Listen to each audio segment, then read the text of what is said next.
You are listening to the Mary Jane Society podcast, where you will meet entrepreneurs, cultivators, scientists, doctors, and inventors in the cannabis industry. I'm your host, Pam Schmiel. Abstrax Tech is a leading terpene research, formulation, and manufacturing company renowned for its proprietary analytical technology and scientific breakthroughs. Most recently, the team made headlines for discovering a new class of volatile aromatic compounds responsible for the unmistakable skunky scent of cannabis. Abstrax recreates precise and authentic terpene profiles that reflect the original plant by reverse engineering each strain and flavor from scratch. Today we're joined by TJ Martin, Vice President of R&D at Abstrax Tech, to explore what it takes to partner with Abstrax and build a standout vape brand. Let's welcome TJ Martin. Yeah, sounds good. So my name is TJ Martin. I'm the Vice President of Research and Development here at Abstrax. My background's in chemistry. I was in my PhD program pursuing a PhD in chemistry before I got the opportunity to work at Abstrax. And I came in to work at Abstrax very early on. We had just first gotten our first offices, the second employee hired, the first scientist, and got to then work towards everything that is cannabis science and helping build this company from the ground up in our science teams. When I originally went to graduate school, I was looking for graduate programs actually in cannabis, cannabis science, and other drug sciences, which I was back in 2014, 2015. Not a lot around, to be honest with you. Academics were not touching the field that much at that point because grant situations, a lot of regulatory pieces in play that make it very tough for academics too. But so when I got the opportunity to work at Abstrax and pursue cannabis science research and also work on cannabis product formulations, flavor products is really interesting to me. And so I came over. So I guess if we just start with the basics of, like if you had a client coming to you that wanted to develop a vape product, add to their product line, like what does the conversation look like? How do you start breaking that down? What do you talk to them about? What do they have to think about? Just as a broad topic to get us to kind of understand. Yeah, some of the first things understanding is what are they using for hardware? Have they gone down that route? Hardware plays a huge role in the performance of a product. If a hardware burns hot, it can make it irritating or a muted taste profile for the end consumer.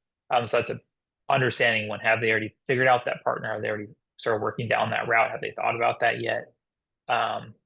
Figuring that piece out. And then also understanding too, where are you trying to operate at? What regulations are at play?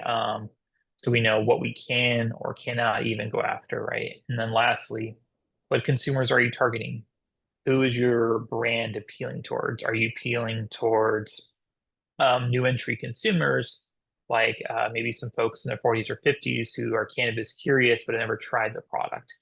If you are, you probably are going to gear more towards a fruity tasting product, like a strawberry, a blueberry, a fruit punch, because they're not necessarily as comfortable with the stigma of cannabis within their friend group, and they may not want that really gassy, dank, skunky cannabis taste, like a more advanced user who's maybe been in the consuming for a while, maybe looking for, right? Or if you're targeting the consumer base that loves really high-end products, and you're looking towards rosin extracts in that marketplace, you know what you're going to use in that product, and you need a high quality extract, whether it's resin or rosin, really high-end hardware, and you're targeting at that specific niche. Knowing who you're targeting is very important because there is a wide range of taste preferences. It's not that one is better or worse than the other, it's just different taste preferences, right? And I try to explain to folks in the context like maybe an alcohol context, like beer, wine, mixed drinks, and liquors. Not one is better or worse than the other. They're different taste preferences, right? And you can like all of them. You can want to drink all of them. People tend to have their preferences, right? Like some people may not want to sip on a neat tequila, but they may love a margarita. It's not that a margarita is bad because it has fruity components to it. It's just a different experience for a different consumer base. So knowing what you're going in and not having that prejudice that one is better or worse than the other, but rather who are you targeting for this product and what do they want ultimately, because they're the ones who are going to buy the product. When you're talking about these different flavors, do you and these additives, do you typically work with just a distillate and then you add these terpenes, natural terpenes, or do you mostly work with botanical terpenes? And you hear different stories. Some people say, oh, there's a difference and there's not a difference. And how do you feel about that? And how does that work? So like I said, if you're not going after the rosin resin, really boutique, highly inconsistent product because it has strain variation, right? If you're not going after that market, you're typically using some kind of either distillate, liquid diamond, some THC source, right? And then from there, it's consistent. Now you build in your flavor profile you want to work with. Is it a fruity flavor profile? Is it a cannabis recreation? Is it a hops flavor profile? I've seen very recently some cannabis brands doing collaborations with breweries. And so they may go, hey, this brewery is known for using like Simcoe hops in their craft beer. What if we put it a Simcoe flavor in our vape? We do a co-branded opportunity, right? And so like you can add in those flavors in a very consistent manner. So like if it's a successful SKU and you want to manufacture that in 30 different states, you can, right? You get a distillate source, you get your terpenes from one location or your flavors, whatever your preference is. And now it's a very consistent experience. You can build your brand off of this consistent consumer experience. So no matter where a consumer goes, they know they can get that Stizzy, that Jeters, what other product they want off of a shelf, right? Whether it's their favorite big time brand or a new entry brand that's in a few different states, that distillate pen is that consistent experience.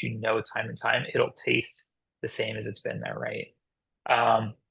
Versus, can you make a consistent rosin at scale or live resin? Yes and no, right? It's challenging because you cannot ship across state lines when it comes to cannabis extracts. So you can make it consistently if you have the capital, the know-how, and the labor bandwidth to build out however many states you're in, that extraction, formulation development, grow teams, and everything into a product to be highly consistent. Really difficult. Most people tend to struggle with it because cannabis as a plant does have variation. Those variations lead to different taste profiles. You then are extracting it, you're post-processing it. So by the time it ends in the end product, it may taste different, which isn't necessarily a bad thing, right? Like in craft beer, you see a lot of these like trendy craft beer options for the high end, like a West Coast IPA, a hazy IPA, a West Coast Pilsner with new varietal hops being used. There is different taste profiles from batch to batch, but that's okay, right? You go in knowing that and you want that fleeting experience that's so unique. And that can be the same way in these live resin and rosin products. It's not a bad thing that's mildly inconsistent, just that is the thing, right? Versus there are consumers who want that exact same taste profile. If they like that strawberry flavor, they know if I go buy this from a Jeter's strawberry sour diesel, I like how this tastes. They want to be able to get that wherever they go if they know they can get that, right? Because that's a distillate potential product. I'm just using Jeter's as a name brand because they're in so many states, not saying that this is their product or not, but like that is an approach, right? So now as a consumer, you have that Coca-Cola experience where everywhere you go, it's going to taste the same, feel the same, and you can rely on that in case you don't want to take a chance on a new fleeting experience with product.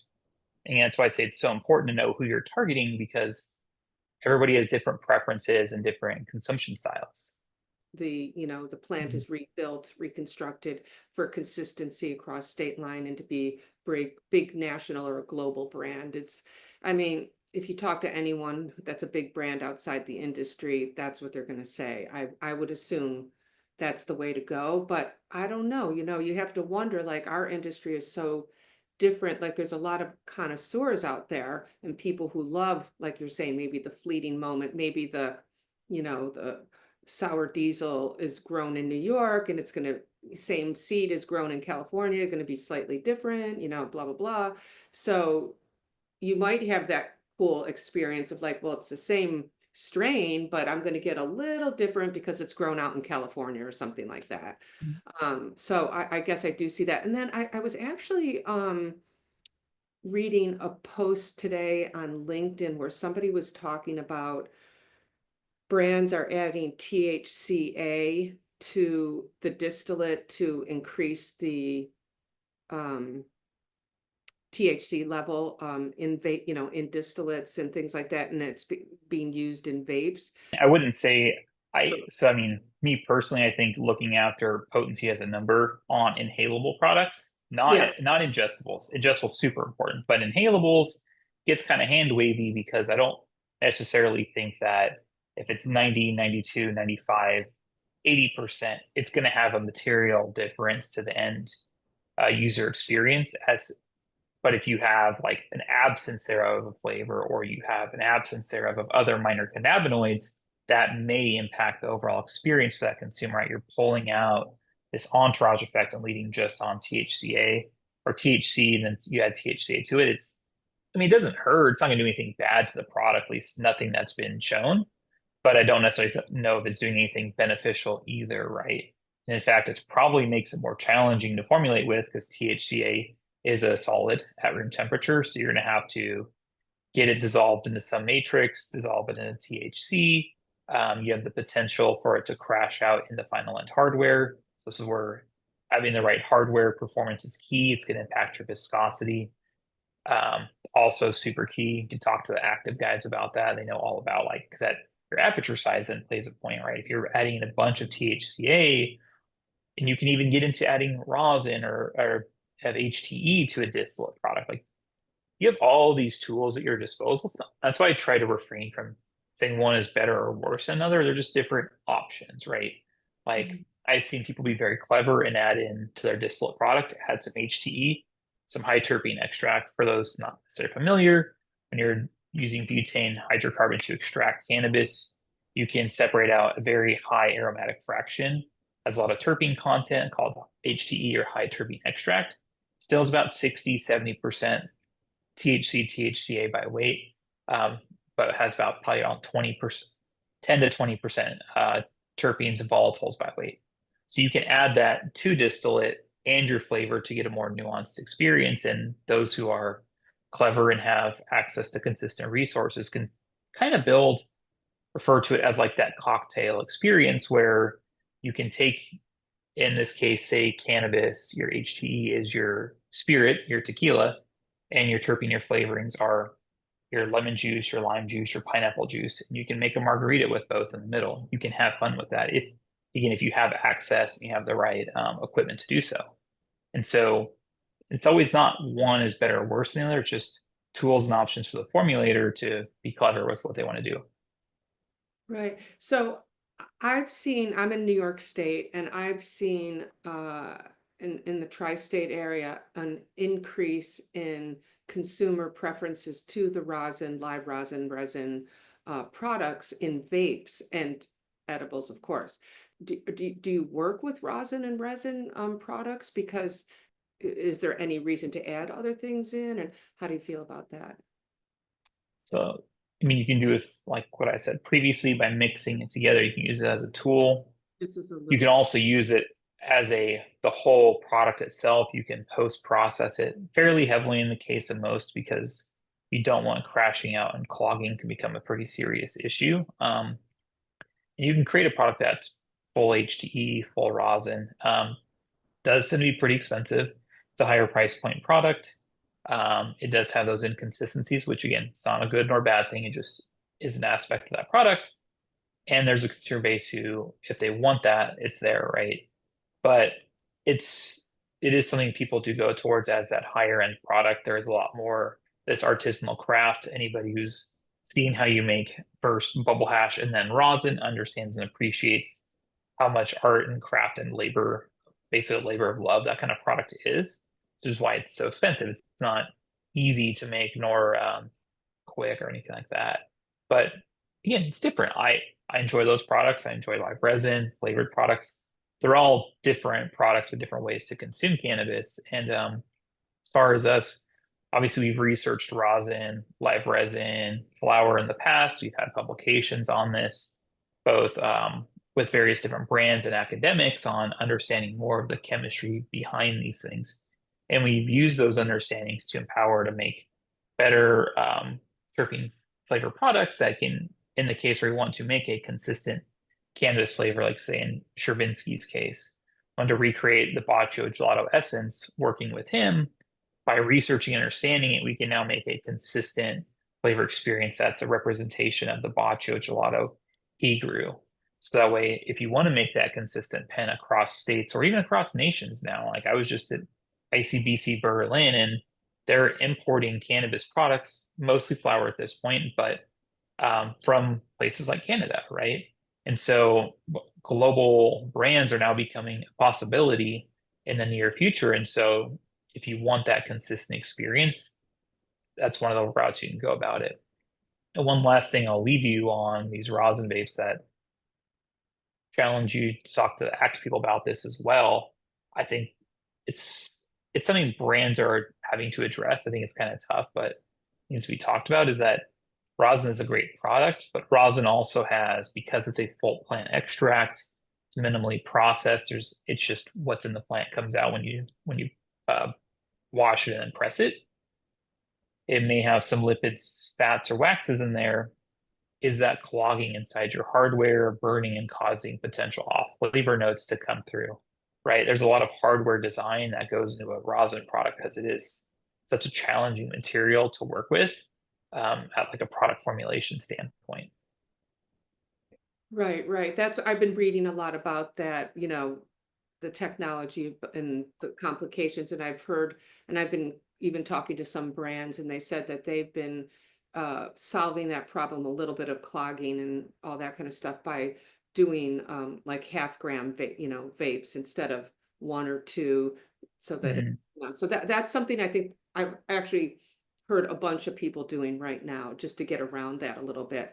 But then I guess, there's also people like me who like the rosin or resin because it is the full plant, and you want to get all those other minor cannabinoids and things like that in there.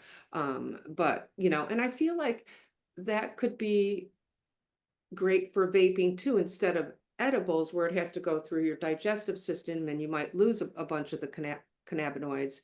I don't know how that affects when you vape, if you get that, all those extra, if it's as effective, the drug delivery. But I would like to just stop a second on the product development and ask you about your experience at ICBC. I attended the show in Barcelona last year, and I know vapes are one of the form factors that are allowed there, and they are all medical. So I'm wondering if they're thinking about this too. Was that discussed, distillate versus resin and that kind of thing, formulations? So it's, I'd say ICBC was in Berlin in Germany this time.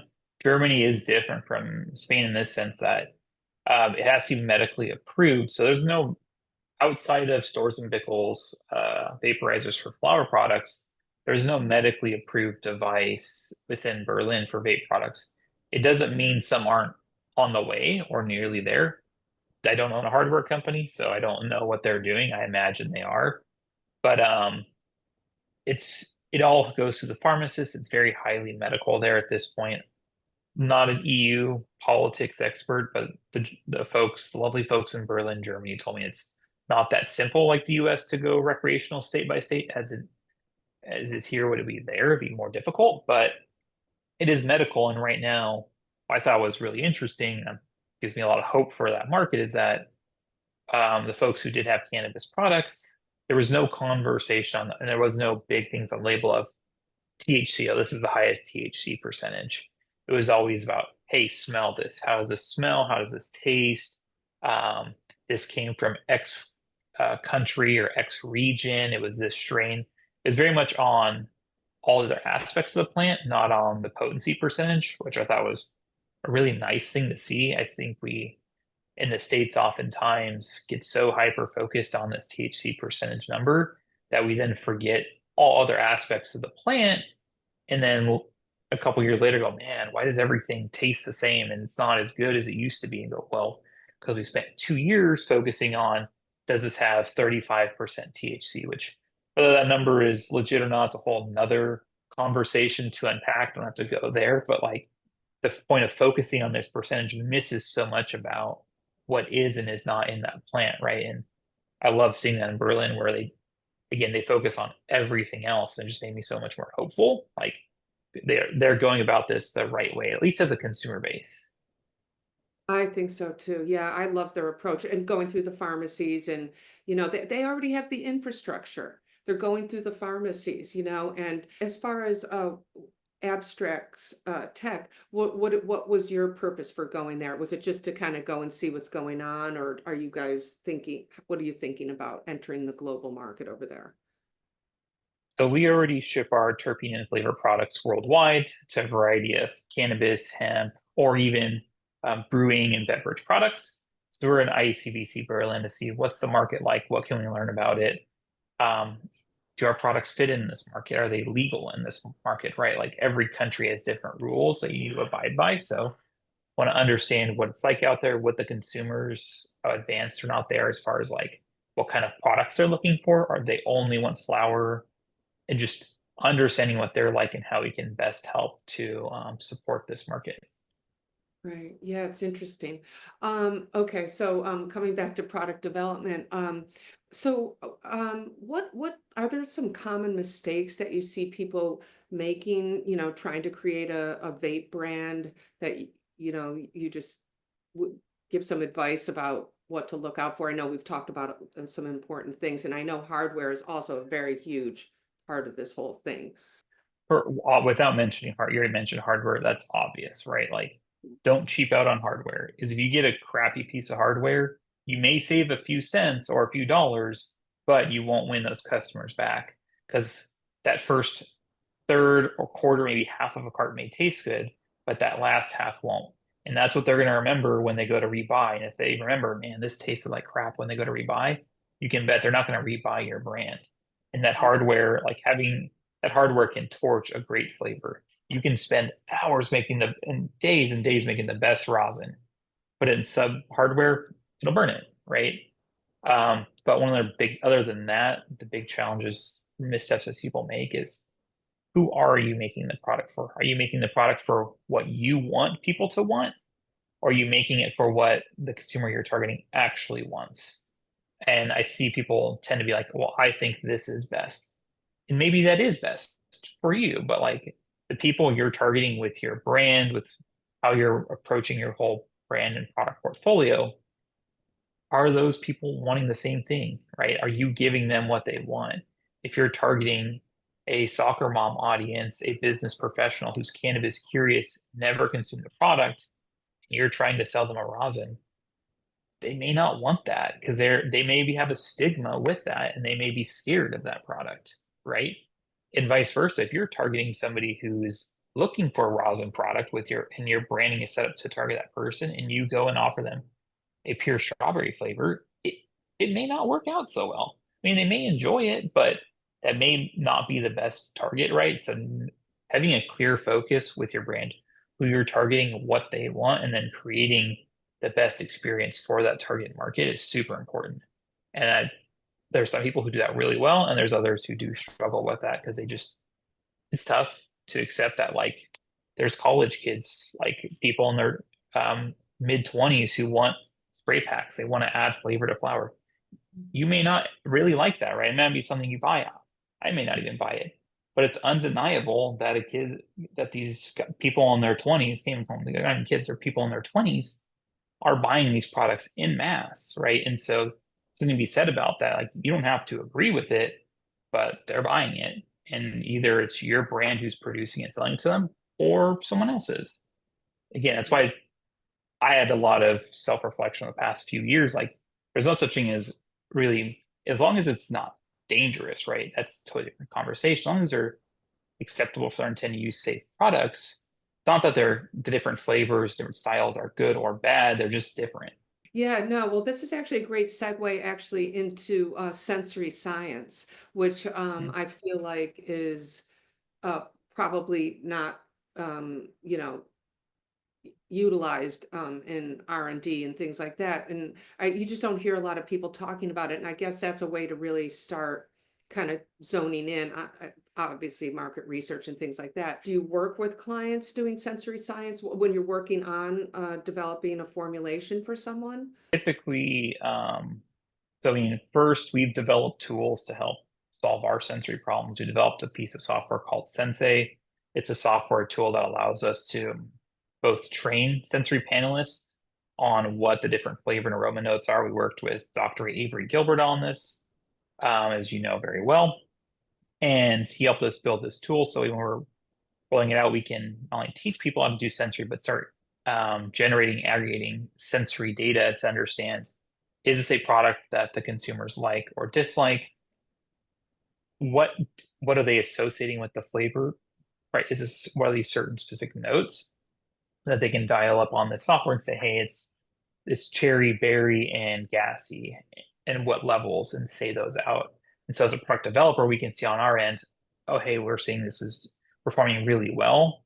Oh, they're like it because of these reasons, or hey, it's doing really poorly. And we see there's a lot of markings for there's a pineapple note in here, and they wanted an OG Kush. Why is that? Let's improve that and address that. Why they're figuring that out, right? And so it allows us to address that. So we built that tool, and so we do offer that to some of the brands that we work with. And the brands we work with, we'll teach them how to do sensory, or we not even necessarily teach them, but offer suggestions, right? They know what's best for their brand, for their consumers they're targeting. We're here to be a resource of like, hey, how would we conduct a sensory panel? Here's how we would do it. Here's a simple questionnaire. You don't have to get, I mean, obviously the more sensory data you get, the better. But the reality is not everybody has a 100-person sensory panel they can run and do multiple market research panels. Some may only have 3 to 5 employees. It really depends, or 3 to 5 friends, whatever it is, right? But something is better than nothing. And over the years, we've seen a lot of folks using pen and paper, which is great. We're getting some data, but like, let's get into a piece of software. Let's start pulling metrics. Let's start pulling trends, tracking these things in a more cohesive manner. And so, I mean, that's how I've seen people start to use sensory, and does make me feel like more optimistic for the future. And ultimately, you kind of have to, right? You want to know, because if you're so reliant upon just a one super taster in your group, like it's good, but eventually you do hit biases like we see in our sensory panels, because we've run so many, we know certain individuals like, hey, this person probably is not right for vanilla flavors, because they just do not like vanilla flavors at all. And they're going to call them out, and they're going to have these off notes that nobody else will, because they just hate that flavor profile. And that's okay. We don't use that person. We'll use them for grapes and cannabis flavors instead, right? And something I also mentioned too, Active actually created this piece of hardware, and we've used it heavily from them. It's a low porosity vape hardware in which you can start tasting flavor profiles rapidly without having to include cannabinoids. So way you can taste it in a neutral base that doesn't get people high at work, right? Because we're working with cannabis. This isn't like alcohol where you can sip and spit. As you grow as a company, if you're giving people live cannabis products, not only is it questionably legal in the state you're in, also a liability, right? Like if you're getting employees high at work, they work on heavy machinery, if they're going to be driving home, like these are very real conversations we need to have. And so Active, like I said, create that low porosity hardware. And so you can test it with just a simple flavorless matrix, test your flavor out and see. You can test it with whoever you want that's willing to consume it, because they won't get high or anything at work. So are they terpenes, or would they just create the same flavor, or it's like a vaporizer? No. So it's their vape part, but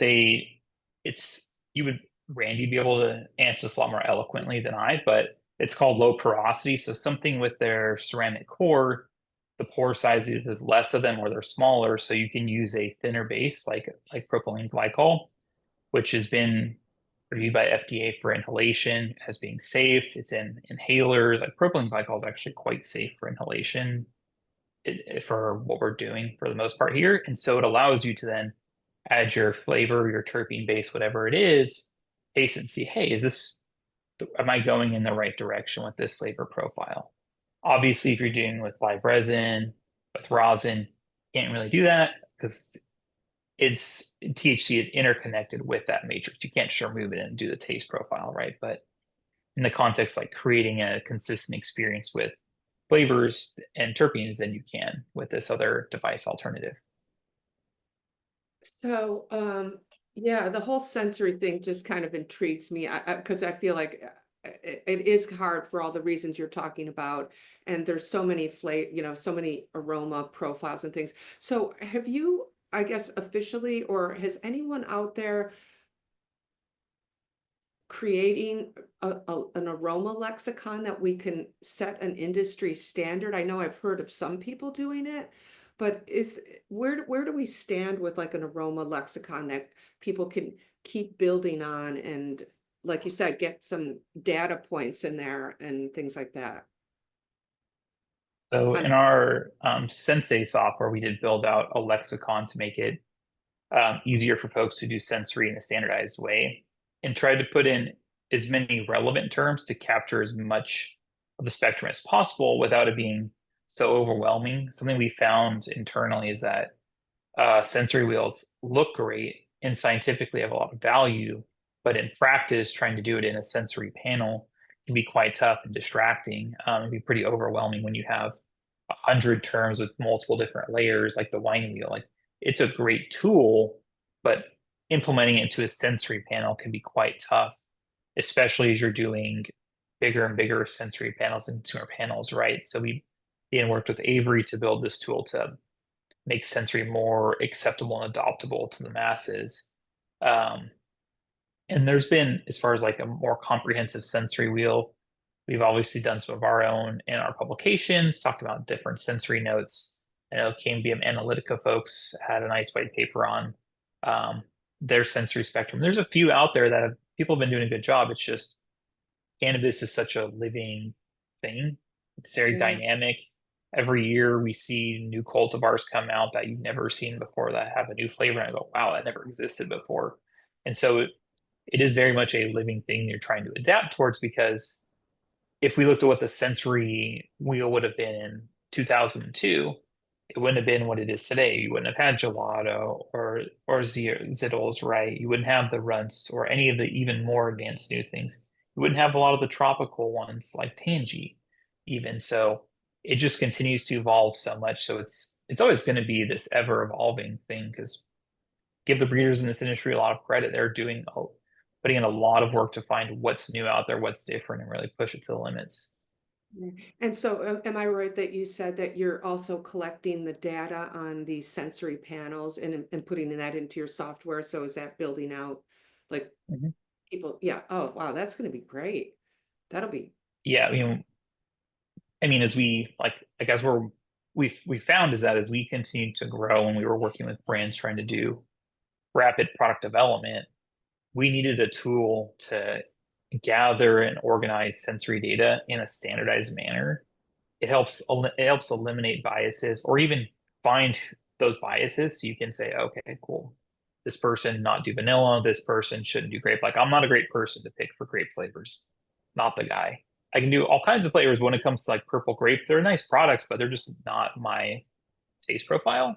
And so I'm always going to have a skewed view on those compared to the average sensory panel. But we only know that because sort of aggregating data so we can look at trends and understand what's going on.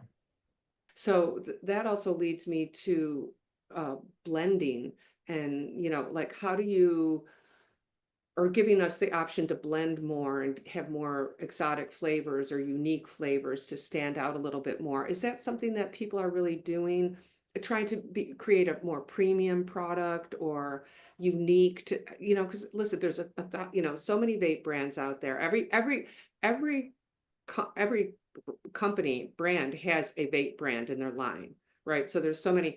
It's the same as trying to compete if you're a flower brand. Do you think there's a way to stand out in blending these flavors or? So so we not only do we obviously create terpene and terpene flavored products, but also we do customizations for brands. So I'll tell a brand if you have an idea, bring it to us. We're happy to create that for you, right? Whatever you think is going to help make your brand successful. Maybe that's some dragon fruit punch with pear flavors that nobody else has, right? Like whatever your creative team comes up with, we're here to be your partner, create that for you and be exclusive to that brand, right? And a lot of our business is actually creating these custom blends of products or even custom brand new concepts for people. We've had people ask for like a taro flavor or an ube flavor. I don't know if it's going into a vape or a flower at the end, but it's going to an inhalable product. And so they can be very creative with what they want to do, right? If someone brings up an idea that looks like it may be dangerous, well, we're very honest. I'm like, hey, you just mentioned you might want to make a hot sauce pickle flavor. Sounds cool for an edible, but like inhaling hot sauce flavor is spicy, not safe. It's going to be a respiratory irritant. Definitely not do something like that, right? That's like the bad choice. They don't know that because they're not making the flavors or just being creative, but they'll ask it. And so we walk through that process. And that's why we have our regulatory and our toxicologists on staff to help make sure everything we're creating is within its acceptable use criteria. And we're not putting out products just because they sound cool, but we know we can stand behind them for their intended applications. Yeah, that was the next question. It's perfectly leading into my next questions. Is the toxic issues in formulations, like you're mentioning, like the hot pepper, if you inhale it or something, yeah, that creates irritants. And I think I've read that some terpenes, when they reach a certain heat level, creates a toxic combination.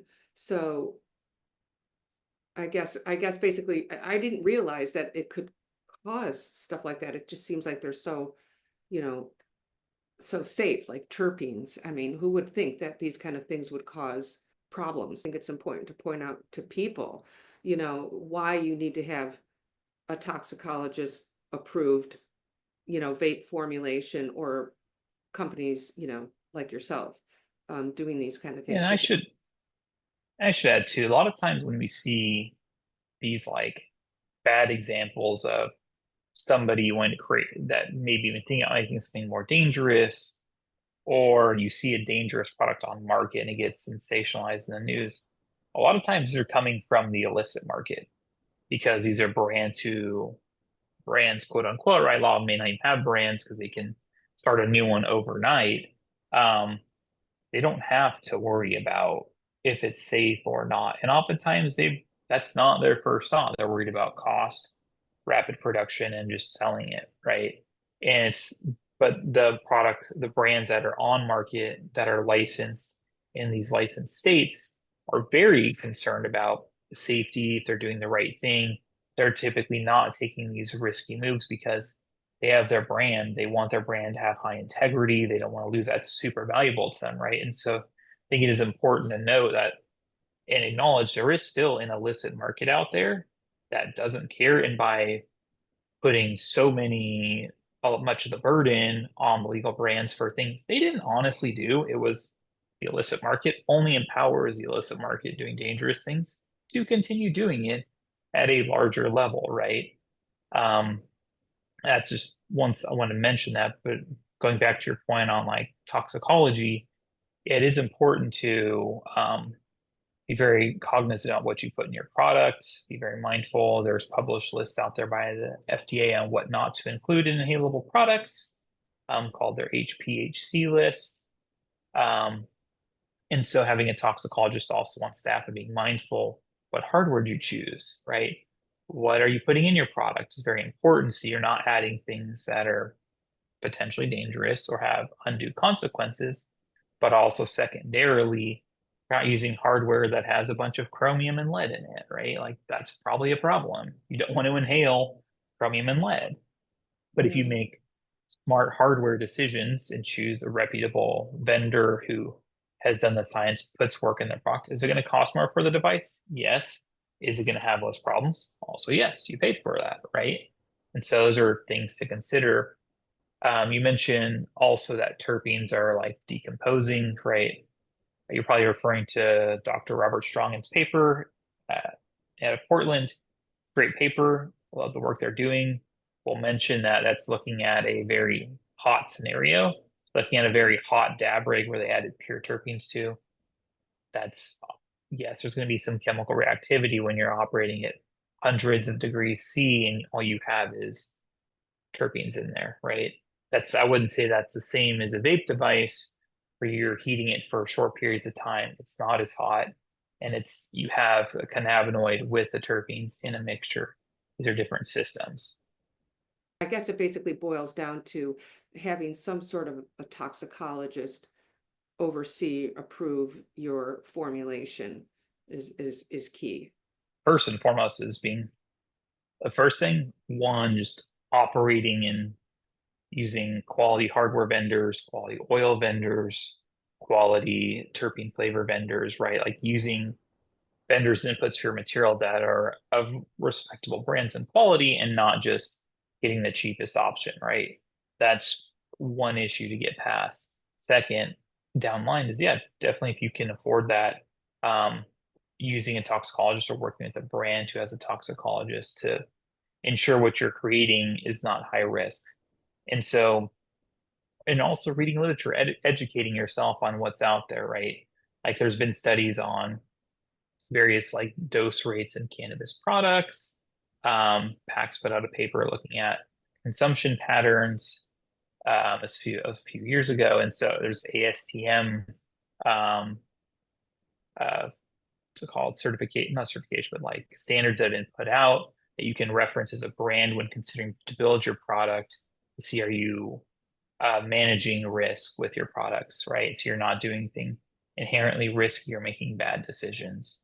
And so there are tools out there for brands that even if you don't have a toxicologist, you can't afford one, there's still tools you can start to make mindful decisions with your products. It's just, I don't want to be either you do nothing and you make a super dangerous product or you have to have a toxicologist. No, there's a lot in the middle where you can be very mindful, right? Oh, I've seen people also talking about adding like mushrooms or other functional ingredients, like that are in. Yeah, that's scary. No, I don't. I don't think it's the psychedelic ones, but it's like the other mycelium or something like, some of those functional mushrooms and other type of, I don't know. I guess that's a toxicology question too, but it just, been hearing things like to that. me, to me, inhalation of living organisms like that, like mushrooms, sounds like a terrible idea. A really bad idea. Now, eating it, different story, right? Different routes of consumption. But inhaling spores into your lungs, and there's people who have tried it in the illicit market, right? There was like, I think like a news article or something on someone who did do that and had some pretty serious health consequences from it because you just inhaled a bunch of spores into your lungs. Not a great decision. Not a toxicologist, but surface level doesn't look like a good idea, Yeah. personally. Now, eating it, totally safe and actually quite healthy to eat vegetables and mushrooms, right? Like it's a great thing, but I wouldn't smoke it. Yeah, yeah. I just saw that come across my path today and I thought, that's kind of interesting. So, but I know they're doing it in edibles, but I saw it in a vape uh Mhm. situation. So, and then I guess just winding down, do you like I'm just thinking, next level innovation, like you guys are putting out reports about all these, minor terpenes and whatever esters and compounds and things like that. Where do you see like next level innovation, product development happening? Where do you think we're, the next frontier, where people might be looking next? I would say one area that's not touched upon enough in my mind is within specifically the ingestibles. So within either beverages, gummies, or even more advanced things like a mouth pouch. But really going when in those realms is a lot of people don't use fast acting technologies, right? There's brands like Vertosa, Source, Azuka, who have developed fine-tuned delivery systems and emulsions for a variety of applications. That way, when you consume an edible, like it's not waiting 2 hours to feel the effect. You can feel it within 5 to 15 minutes. One of brands did a study on this, and they talked about it at the last MJ BizCon, how you can use this to get your effects sooner. You can also bypass the liver, so you're getting that typical smoker's high of the D9 THC instead of the D11 hydroxy THC of a typical edible, right? If you're developing beverages, using emulsions that are very stable in these end products. And so that way, like something like a Vertosa, Harold's talked about this at various scientific conferences, understanding that emulsion stability. So when a consumer buys a can off the shelf and it says 2, 5, 10 milligrams, however much it is, and they consume it, they know they're getting that dose. It's not scalped in the liner, so you're getting half the dose you paid for or precipitated out. It is what you expect. And what I hope to see is people using more fast-acting technologies within the edible space, because a lot of those consumers are coming that are new entry are looking at this for specific mood effects and good intentions, right? If you're going to buy a sleep edible and you buy it and you eat it and you're hoping to go to sleep, you're not like, I hope I can go to sleep in 30 minutes to 2 hours. You would like to know at least a tighter timeline and hopefully feel that within a shorter time window, right? So you can plan your evening appropriately. And I think fast-acting technologies are a key there, as well as adding in other ingredients to improve that functionality, whether you're going for a sleep product, a more like calming product, energizing, whatever may have you, being more intentional with those ingredient choices. And on the beverage side, I want to see people do cool things. I want to see new, cool, interesting beverages we haven't seen before, right? Teas are becoming a hot thing that are doing well. There's seltzer drinks. I think Can's done an awesome job with their punchy juice style flavors. I think are super cool. What else is out there? If you go to the beverage aisle in a grocery store or in a BevMo, you see just in large diversity and quantities out there. Cannabis could do the same thing. It's just interactive, right? Like, what else are we not touching that we could? Right. Yeah, it's interesting. I wasn't thinking that, I guess, beverages as another area that's pretty important to abstracts that you can work with, because it's basically they're working with distillate and flavors, the exact same thing as pens. So yeah, to create, actually, that must be a great opportunity to create something, because and a challenge, because there's so many flavors out there, but to create something that could be, people would really love would be really interesting. So yeah. And you know what I'm also liking, which I think that you guys probably could do too, because you've recreated these different strains like the Sherbinski, is I just tried something from Moon MXXN, which is a gin remake of a non-alcoholic, but cannabis drink, but tastes like juniper. It's so delicious if you like gin. But but But I have seen those, like those, they're like the mocktail styles, right? Like and it you'll see this as you look at, like, I've seen a lot of, I've been to craft beer conferences or other CPG conferences, and what we're noticing is that overall younger generations, like Gen Z in their 20s, are consuming alcohol at lower rates than millennials, and millennials are already consuming alcohol at a lower rate than Gen X and the baby boomer generation, right? And so it's not that they dislike every alcoholic flavor product and just think they all taste gross. No, it's because they're very health conscious and they're more open minded, like, hey, maybe they're consuming cannabis, right? If there was a gin style product where instead of having alcohol, you have a low dose of THC, so they can consume a gin product with their friends and get a social dose of cannabis, so not going to sleep or feeling too intense. Now yeah. that's what the beverages are opening, right? They're more these social tonics for folks. Yeah, or the RTD, the ready to drink, which you guys would be great for that also. You get 5 dose, 2.5, whatever you want, and you recreate a drink. I think it's, definitely the wave of the future, but that's something you guys could all dip into too. But anyway, Definitely worked on some of those projects in the past. They're a lot of fun. I mean, it's cool, right? Like, imagine we can go into a bar and you can get yourself a gin and tonic or a whiskey sour, and it has THC instead of alcohol. Like, that is the potential future at play, right? As these industries continue to advance and technologies advance with it.